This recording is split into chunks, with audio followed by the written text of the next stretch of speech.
This show has been made possible with the support of the Gambling Craft Affiliate Program.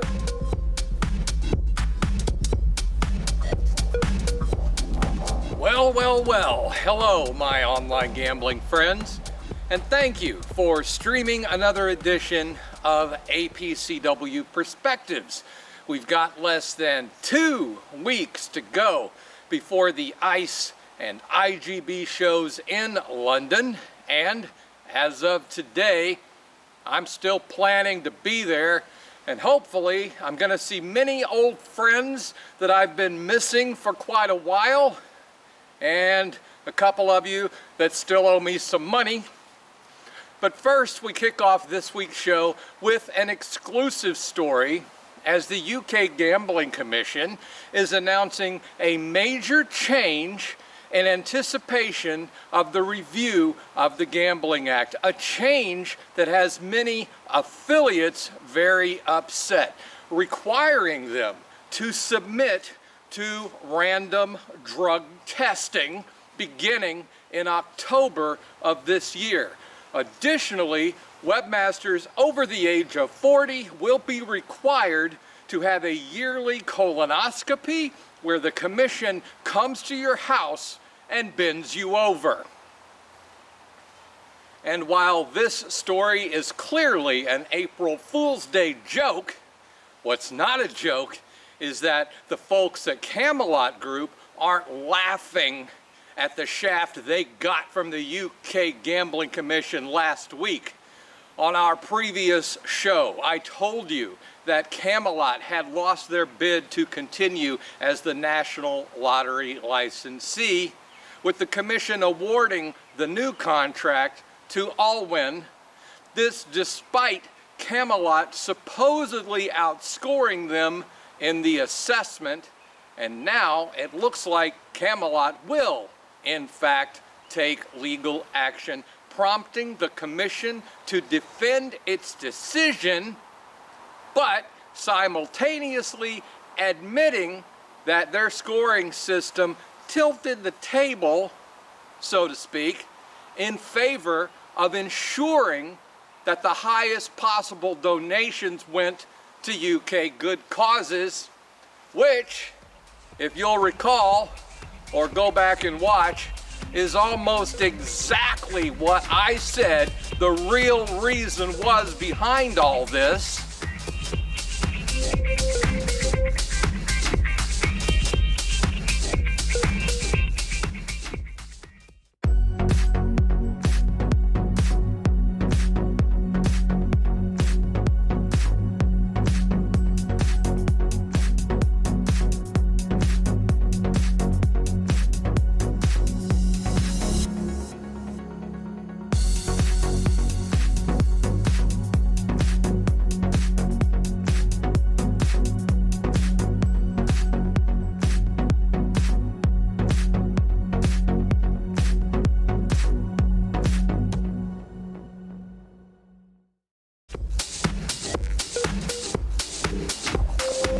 As we head toward the IGB affiliate event in London, I wanted to make sure that the APCW was all caught up. And with that in mind, I'd like to welcome the iWild Partners as new sponsors. They have no activity quota or negative carryover, up to 37.5% in effective commissions, and their iWild Casino has over 6,000 games to help convert your players. Check out their review on the APCW website or visit them directly at iWildPartners.com. Now, I had a request to discuss the new iGaming opportunities in Ontario, Canada, as they relate to webmasters. And after the obvious, that there's 16 operators and that they go live in a few days on April 4th, I don't have a lot of other details. I would love to give you lots of details, but the truth is I spoke with the GPWA legal and research teams, and they're still looking over the regulations with a fine-tooth comb. in particular because they've received emails from the operators that we work with that are moving into Ontario with all kinds of interpretations.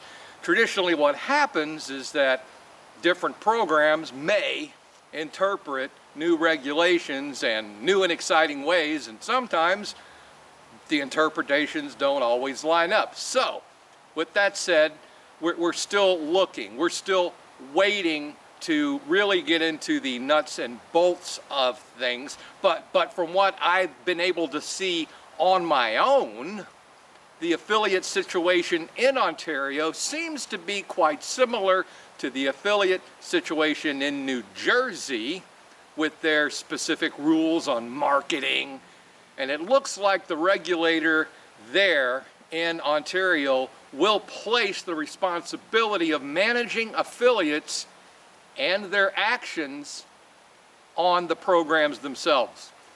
And speaking of the programs, to operate in Ontario, the programs must be for Ontario only. At least that's my understanding right now. That they can't be doing stuff like working in different jurisdictions. And I'm going a little off script here because I want to make sure you understand this, that they have to be kind of standalone. Even if you've worked with program X, in different jurisdictions, if they're in Ontario and you want to work with program X, it's going to be like a separate thing, a separate account. That's what I'm guessing right now. Plus, operators are not going to be allowed to advertise bonuses, credits, or incentives of any kind, apparently. And since the programs are managing and responsible for the actions of their affiliates, you can best bet that webmasters aren't going to be allowed to market any of those things either, and the leash will probably be short. If that's not enough, there may also be restrictions on who affiliates can promote on websites, kind of like in New Jersey again, where they're like, if you're going to promote the New Jersey regulated stuff, you can't have a unregulated or offshore site for next to it on your website. You may have to develop a whole new website just for Ontario. I don't know. I'm kind of spitballing here because I really want to answer this question, but at the same time, regulations are quite complicated. So I'm just going to leave it at that for right now. Hopefully by the time I come back from London in a few weeks, we'll have some answers.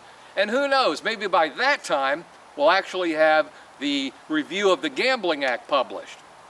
Knowing my luck, they're going to publish the review of the Gambling Act while I'm in London, or I'm in the plane heading over there. That way I don't get to report on breaking news for a week and a half, 2 weeks, because of course I'll take the week off while I'm in London. I'm rambling, I know that. The ADD is kicking in. So I'm going to take my leave, and God willing, I've got one more of these shows to do before I head overseas.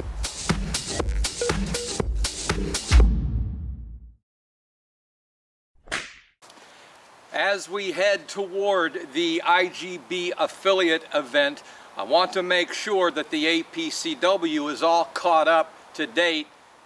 No, they're caught up, or we're up to date. I'll do that again.